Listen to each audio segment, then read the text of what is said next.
Il y a des réveils différents de certains autres.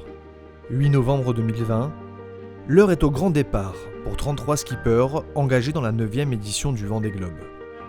Parmi eux, un bisu du Vendée comme on dit, et qui, malgré de nombreuses médailles de glanées en carrière olympique, n'a encore jamais passé plus de 20 jours de mer seul à bord. Je suis Damien Seguin, je suis skipper sur plusieurs types de bateaux, en IMOCA, donc en course au large.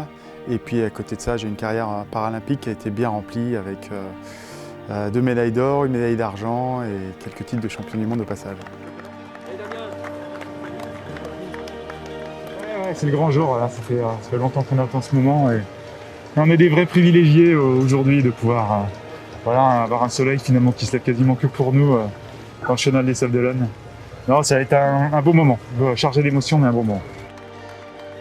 Debout sur son bateau de 18 mètres de long, porté par l'émotion mais aussi l'ambition de bien faire, c'est vers plus de 40 000 km de course que s'élance Damien Seguin. Pour réussir ce que beaucoup appellent l'Everest des mers, et qui sait peut-être devenir lui aussi tour du mondiste, à tout juste 41 ans. J'y suis allé pour vivre une aventure. Oui. Je ne savais pas encore laquelle ça allait être, mais c'était vivre une aventure, en fait, me lancer dans quelque chose que je ne connaissais pas, que je ne maîtrisais pas. Je ne connaissais pas le parcours, je ne connaissais pas cette durée d'épreuve, cette difficulté, je ne connaissais pas les mers du Sud. Donc il y avait quand même beaucoup d'inconnus. Et à ce titre-là, voilà, j'ai abordé ça vraiment comme une aventure, comme un vrai challenge. 7, 6, 5, 4, 3, 2, 1, top!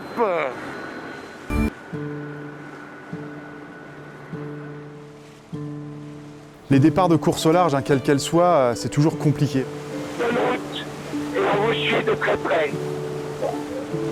À très bientôt, merci à tous, merci à toutes.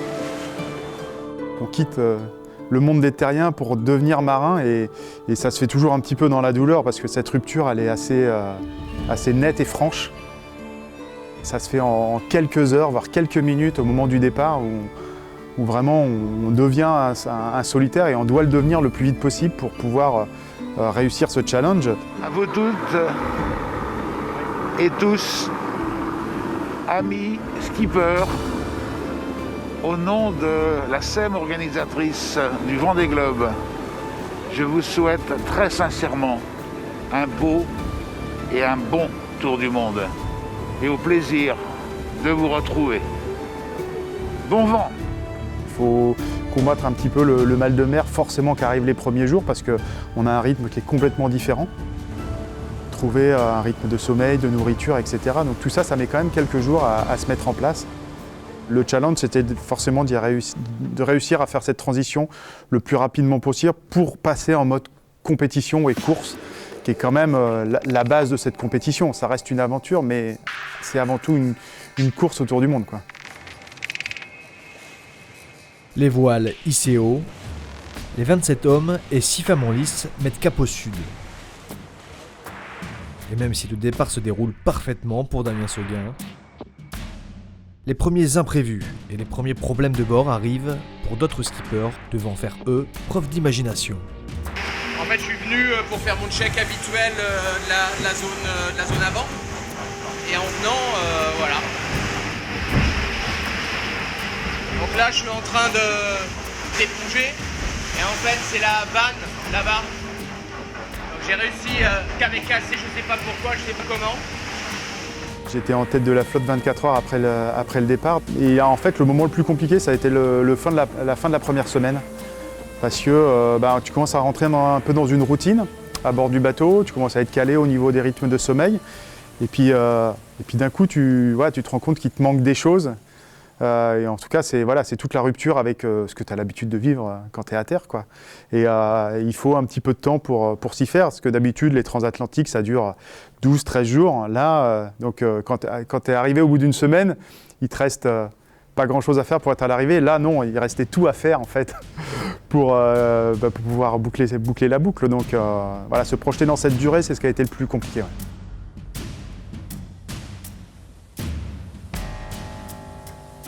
D'autant qu'en plus de cela, Damien Seguin doit faire face à de nombreux contretemps. Un orin, un filet de pêche coincé dans la quille bloque le bateau. Il doit donc descendre à la nage pour aller le décrocher lui-même. tout en gardant le cap sur le poteau noir. Et ben voilà ce que c'est qu'un grain dans le poteau noir. Une zone de convergence intertropicale, aux conditions météorologiques très instables, rendant donc la navigation très difficile à gérer sur un voilier. Ça souffle là. Le meilleur allié, c'est mon mental. Hein. Généralement, je lâche rien et ça fait ma force dans toutes les compétitions. Donc là, c'est sûr que c'était particulier. À ce moment-là, dans les moments compliqués, j'ai repensé en fait à toute l'énergie qu'on a dépensée. Et je mets un « on » parce que j'étais vraiment pas tout seul dans cette préparation. Il y a eu mon sponsor, le groupe APC, il y a eu tous les préparateurs qui ont œuvré sur le bateau pour qu'il soit prêt à faire ce tour du monde, ce qui n'était pas quelque chose d'anodin. Et puis ensuite, voilà, la famille, les amis, voilà, tous ceux qui m'ont accompagné jusqu'au jour du départ, donc j'avais pas le droit d'abandonner. Donc c'est une source de motivation qui a été importante, parce que j'avais beau être sur le bateau, je sentais bien qu'en fait on était quand même nombreux à être derrière ce projet. Voilà, le soleil se couche en face du Brésil. Voilà, on va. Je vais me remettre dans le soleil. Ouais, c'est pas une journée facile aujourd'hui, surtout depuis le début de l'après-midi. Je suis tombé dans une espèce de transition météo avec des grains partout, ce qui fait qu'il y a un peu de vent nulle part. Et voilà, vous se retrouvez au frais, dans très peu de vent, ça avance pas beaucoup. Et du coup, c'est pas facile à vivre, hein, parce que toujours pareil, t'as toujours l'impression que les autres vont à Mach 2 à côté de toi et que t'es en train de tout perdre.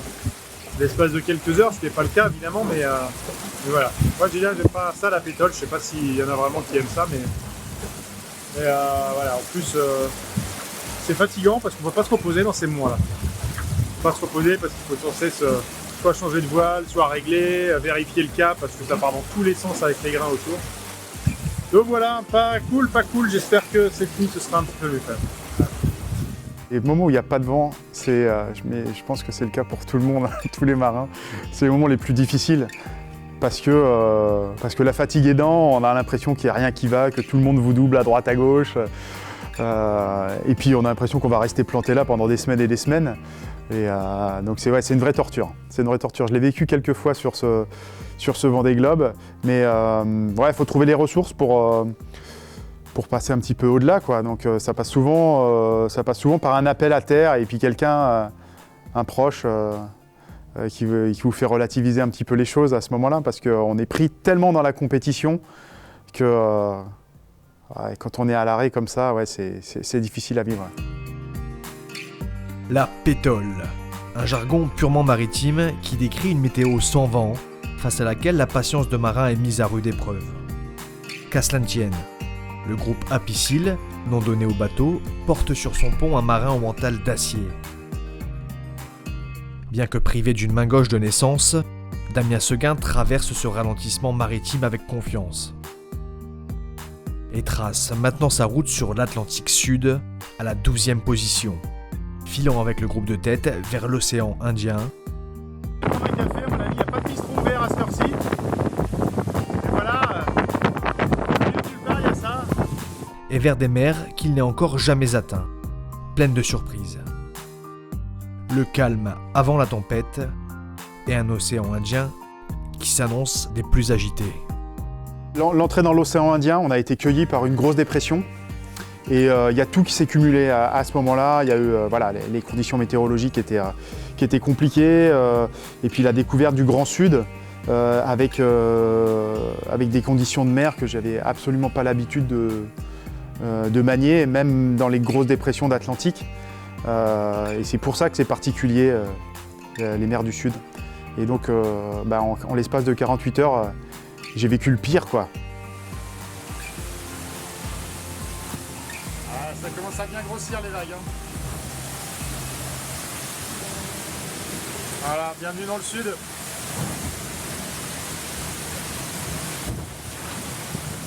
Rien ne rentrait dans mes standards, rien ne rentrait dans les choses que j'avais déjà connues. Donc il a fallu que je m'adapte de manière très rapide et que j'adapte ma manière de naviguer au bateau et les réglages, la façon d'utiliser les voiles, etc. Et je me suis rendu compte que c'était pas le vent n'était pas le facteur limitant, c'était l'état de la mer. La mer est vraiment très grosse. Hein. On voit derrière, ça monte bien, ça déferle en haut des vagues. Et quand le bateau il accélère à quasiment 30 nœuds. Et là, on est beau être sur des engins qui font 18 mètres de long.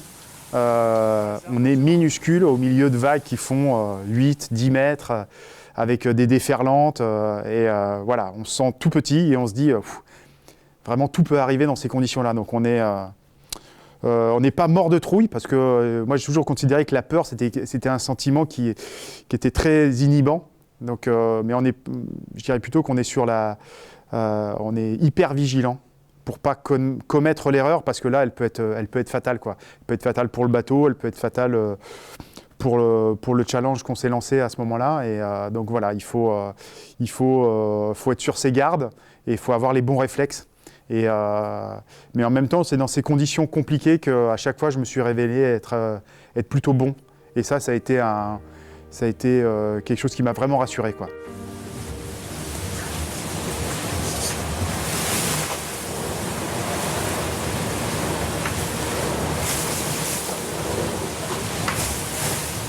C'est la douche dehors. J'ai fait les bons choix à ces moments-là. Je me suis jamais mis en difficulté et j'ai jamais mis ma sécurité en péril non plus. Donc voilà, j'ai appris en l'espace de 48 ou 72 heures, j'ai appris énormément du métier, quoi. Je suis content que le pare-brise tienne bien. Et puis après, voilà, ça a des incidences sur surtout la qualité de vie à bord. Il y a un moment, ça tape tellement fort qu'on a du mal à faire bouillir de l'eau et donc de se faire à manger simplement, quoi. Dormir, ça devient compliqué parce qu'il faut quasiment s'attacher dans sa bannette.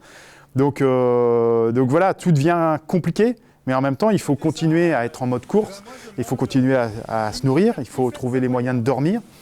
Et voilà, donc l'adaptation, elle est compliquée, quoi. Elle est compliquée. Mais en même temps, c'est cette difficulté-là qu'on vient aussi chercher parce qu'on touche ses propres limites et on voit ses qualités d'adaptation, quoi. Je ne sais pas si vous vous rendez compte de la pluie qui tombe en même temps, là. Et il y a tellement de vent que c'est à l'horizontale. C'est un challenge permanent, mais en même temps, c'est plus qu'un challenge parce qu'à un moment, c'est votre survie qui est en jeu, quoi. Parce que si vous ne pouvez plus dormir, si vous ne pouvez plus manger, il y a un moment où ça va poser des problèmes, quoi. Donc il faut absolument trouver le moyen de vivre au minimum, quoi, et puis de continuer à faire avancer le bateau parce que quand vous êtes pris dans la tempête, la meilleure façon d'en sortir, c'est de continuer à avancer.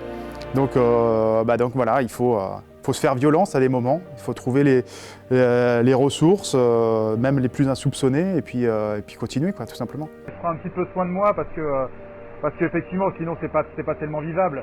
Donc ouais, il faut composer. C'est à chaque fois, c'est où est-ce que tu vas mettre le curseur, où est-ce que tu es capable d'aller dans la fatigue, qu'est-ce que tu es capable d'endurer comme condition de vie à bord. Il y a des fois où quand tu n'arrives même pas à faire bouillir de l'eau, tu te dis il y a un problème, quoi. Donc tu vas réduire la toile et puis là tu manges quelque chose, quoi. Donc voilà, il y a quand même des priorités à mettre en place dans la navigation et c'est pas toujours la course qui passe devant. À des moments, quoi, il y a aussi nous, notre bien-être, notre ressenti, parce que on est là, on l'a choisi, certes, mais on n'est pas là non plus pour vivre un calvaire.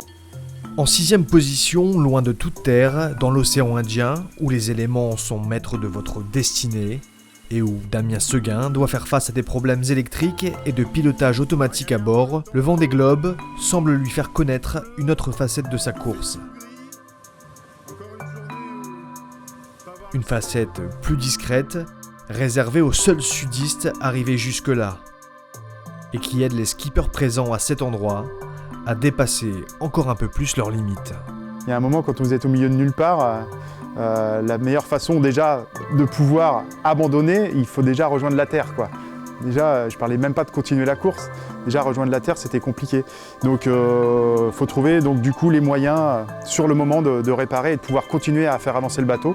Et puis après, on prend confiance et puis on se dit, là, si j'ai réussi à faire 2-3 jours comme ça, je peux continuer mon tour du monde. Et puis, au fur et à mesure, tu repousses un petit peu tes propres limites, celles que tu t'étais fixées au départ, les limites du bateau aussi, et puis même si tu navigues un petit peu en mode dégradé pendant quelques jours ou quelques semaines, tu te rends compte que tu peux continuer l'aventure tout simplement, et tu peux continuer à être compétitif dans un autre mode, mais voilà, c'est ça aussi le Vendée Globe, c'est d'accepter un petit moment, à des moments de naviguer pas à 100%, mais de pouvoir continuer à être compétitif. Ouais.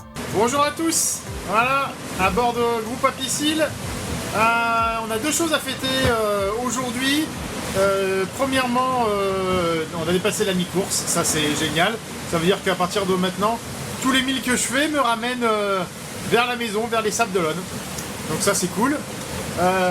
Et puis autre chose, on est passé officiellement, moi et mon bateau, dans l'océan Pacifique. On a quitté l'océan Indien en passant au sud de la Tasmanie et on est rentré dans l'océan Pacifique. Il y avait quand même pas mal de moments où on débranche un petit peu le mode compétition à bord du bateau parce qu'on ne peut pas tenir 80 jours à des rythmes effrénés, c'est pas possible.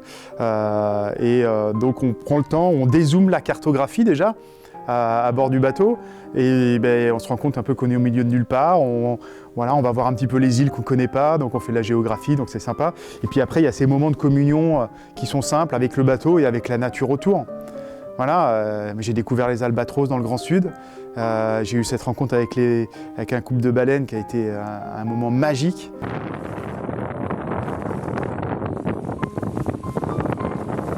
C'est énorme comme bête, c'est gros quoi. Tellement c'est gros. C'était 2 jours, c'était la veille de Noël, donc c'était vraiment un cadeau. C'est vraiment une chance incroyable. Et en fait, je sortais d'une petite sieste, voilà, c'est des siestes de 20-30 minutes que je m'accorde comme ça au cours de la journée. Il n'y avait pas beaucoup de vent, c'était vraiment quelque chose, une journée ensoleillée en plein Pacifique qui était assez agréable. Et donc je sors à l'extérieur pour vérifier le réglage de voile et puis j'entends un comme ça. Et donc je tourne la tête et effectivement je vois une baleine qui se rapproche du bateau, qui arrive à quasiment à la perpendiculaire. Donc au début je me dis oh là là, il faut pas qu'on se percute. Et puis en fait, elle s'est mise en parallèle de mon bateau. Et puis il y en avait une autre qui est venue se rajouter à côté. Je pense que c'était son petit. Et puis pendant 5 minutes, elle a nagé. Elle s'est mise à la vitesse de mon bateau. Et ils ont nagé comme ça. Pendant 5 minutes, parallèle à moi. Et ça a été un moment extraordinaire. Elle était à peine à 10 mètres de moi, quoi. J'étais émerveillé, mais j'étais mort de trouille en même temps, quoi. C'était vraiment 2 sentiments qui sont venus s'entrechoquer comme ça. Et ouais, j'en ai vraiment pris plein les yeux c'était pas la première fois que je voyais des baleines, mais c'était la première fois que ça a duré aussi longtemps, aussi proche du bateau, et j'ai vraiment pris ça comme un cadeau, quoi. Nage avec les baleines, quoi. Ça répond à des attentes, à des espérances aussi, parce qu'on ne fait pas un tour du monde comme ça simplement pour regarder le pont de son bateau ou regarder l'ordinateur qu'on a à bord. Non, on le fait pour découvrir la nature, pour découvrir des océans qu'on n'a pas l'habitude de voir. Et puis, je veux dire, même si ça fait plusieurs fois qu'on fait le chemin, parce que moi c'était la première, mais il y en a, tu vois, comme Jean Le Cam, ça fait 5 fois, mais à chaque fois c'est une redécouverte. Magnifique. Et puis le bateau en bas. Voilà. C'est beau, non? Et on se rend bien compte que le sillage de notre bateau, au bout de 15 secondes, il disparaît sur la mer. Donc finalement, notre passage, il est vraiment éphémère. Et c'est ce qu'on vient chercher, ce rapport avec la nature, ce sentiment d'être tout petit, en fait, d'être peu de choses à la surface de la planète. La vue est magnifique. Allez, ça, c'est pas beau, hein?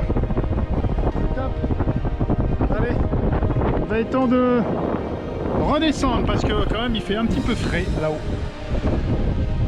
Et puis voilà, ça fait prendre conscience qu'on vit sur une belle planète et que ça vaut le coup de la protéger parce que voilà, nous finalement on n'est que de passage, quoi. Voilà les glissades pacifiques. Ça remet les choses en perspective et voilà, c'est un vrai sport-aventure qu'on fait, comme il y en a peu aujourd'hui. Et pour ça, voilà, ça a vraiment répondu à mes attentes. Après cette rencontre, qui fait ce que l'on peut appeler le sel de la mer, Damien Seguin continue à voguer au travers du Pacifique à vive allure, passant le point mythique de la course, celui qu'il a tant attendu, en 4e position. Le moment le plus attendu, c'était le passage du Cap Horn, hein, qui est vraiment l'endroit mythique du passage du Vendée Globe. Et donc j'ai gagné mes galons de Cap Hornier. En plus de ça, j'étais super bien placé à ce moment-là, parce que j'étais 4e de la course. Donc c'était bien dans tous les sens du terme. Et après, voilà, il ne restait plus que la remontée de l'Atlantique. Mais je pensais qu'il ne restait plus que ça, mais ça a été peut-être la partie la plus compliquée de ce Vendée Globe. Eh ben nous y voilà les amis. Mon premier Cap Horn. Un truc de fou quoi. Premier Cap Horn, 4e du Vendée Globe. Voilà. J'en reviens à peine, j'ai pleuré toutes les larmes de mon corps tout à l'heure en y repensant. Et... il y a eu tellement d'efforts pour en arriver là. C'est tellement dur. Là il fait pas beau, il fait froid, mais voilà, j'y suis arrivé. C'est top. Le chemin est encore long, mais ça fait un bon bout de chemin déjà de fait. Puis on va fêter ça dignement. Allez. Ah, il bouge pas. Alors, un peu pour le bateau, un peu pour l'océan, et un petit coup pour moi aussi. Ah, c'est cool. C'est cool. Allez, il reste la remontée de l'Atlantique Sud, l'Atlantique Nord, et puis je vous donne rendez-vous dans quelques semaines au Sable d'Olonne, si tu vas bien. On a l'impression que voilà, on a fait le plus difficile et qu'on revient dans l'Atlantique et que c'est quelque chose qu'on connaît parfaitement. Et au final, ça n'a pas été le cas sur ce Vendée Globe. Ça a été des conditions très très compliquées dans l'Atlantique Sud, même dans l'Atlantique Nord. Et en fait, on a l'impression que le temps il est à rallonge à ce moment-là. Plus on se rapproche de l'arrivée, plus les jours sont longs, plus les semaines sont longues. Et puis on se dit, c'est pas possible, je vais jamais y arriver à rentrer. et donc voilà, mais je pense que c'est pareil dans toutes les compétitions. Je pense que si on discute avec des marathoniens, les derniers kilomètres sont les plus compliqués aussi. Et voilà, c'est ce que j'ai vécu sur ce Vendée Globe. 6e au classement, à la remontée de l'Atlantique, se profile alors pour le coureur des mers la dernière ligne droite, vers une Vendée pourtant si lointaine encore. Le chemin allait à refaire, en sens inverse cette fois, et avec son lot de difficultés. Il y a de la fatigue, forcément il y a de la fatigue. Quand on approche les 70-80 jours de solitaire sur ces bateaux-là, forcément il y a plein de choses qui se cumulent et puis il y a l'envie d'arriver aussi. Même si c'est quelque chose qu'on redoute les quelques jours avant, mais on a quand même envie d'arriver, de retrouver ses proches, de vivre cette effervescence un petit peu de fin de tour du monde. Et forcément, quand on attend quelque chose, ça prend forcément plus de temps à arriver. Donc ouais, les derniers jours, les dernières heures sont vraiment très longues. Après quelques jours vraiment très difficiles, parce que les conditions de navigation faisaient que le bateau tapait énormément. Là, j'ai retrouvé des conditions un peu plus sympas. Vous voyez derrière, la mer est beaucoup plus plate, ça avance bien. Donc le but pour moi, c'est de passer dans un petit trou de souris que je suis venu chercher avec mon petit décalage, voilà, entre deux bulles anticycloniques, avant de prendre une dépression pour revenir sur le golfe de Gascogne et puis vers l'arrivée, quoi. Donc ça va venir vite tout ça, parce que l'arrivée c'est dans moins d'une semaine maintenant. Et donc voilà, il faut que je réussisse à bien me faire plaisir sur cette fin de course. Et voilà, moi je me fais plaisir en attaquant. C'est comme ça qui est ma façon de naviguer, donc je vais attaquer jusqu'au bout. Voilà, tu commences à penser à l'arrivée, retrouvailles avec les proches, avec le public.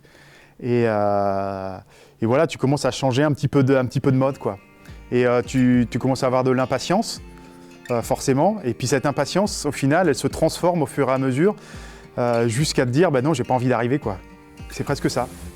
Tu passes de l'impatience de retrouver tes proches à se dire, mais en fait, la transition, elle va être peut-être trop brutale, donc peut-être que si j'arrive pas, c'est peut-être mieux. En fait, c'est une forme de protection un petit peu que tu as. Et c'est assez particulier, ouais. Je l'avais jamais vécu comme ça, mais là, ouais, il y a un moment, pendant 2-3 jours, je me suis dit, ouais, en fait, j'ai pas envie de revenir. Dernière nuit en mer, avec la lune qui nous éclaire. Parce que j'étais en harmonie avec les éléments, avec mon bateau, avec l'océan. Et puis après, il y a l'actualité qui faisait que finalement rentrer, c'était se remettre dans la difficulté aussi, quoi. J'ai bien fait mon arrivée parce que c'est une compétition et quand on part, c'est aussi pour revenir de toute façon. Et puis voilà, il y avait ce beau résultat à la clé. Donc finalement, ces derniers jours, ils étaient importants à vivre comme ça aussi, de toute façon. Et puis les retrouvailles avec déjà les gens qui sont venus m'accueillir sur l'eau, puis après les personnes dans le chenal, et puis les personnes à terre une fois que j'ai quitté le bateau, c'était super agréable parce que j'étais attendu et parce qu'au fond de moi aussi j'attendais ce moment-là. Voilà, de mettre un point final à ce Vendée Globe, c'était important. Et puis voilà, le résultat sportif, il était très très bon. Et au-delà de mes espérances au départ de la course. Et voilà, et puis en même temps, c'est quelque chose aujourd'hui que j'ai envie de communiquer, d'échanger. Donc voilà, et tout ça faisait que cette arrivée, elle était quand même bien à vivre de cette manière-là. 7e au classement final, arrivé devant de nombreux foilers, ces bateaux nouvelle génération, Damien Seguin est devenu tour du mondiste. Les premiers skippers handisport à rivaliser haut la main avec des valides dans cette course mythique du Vendée Globe.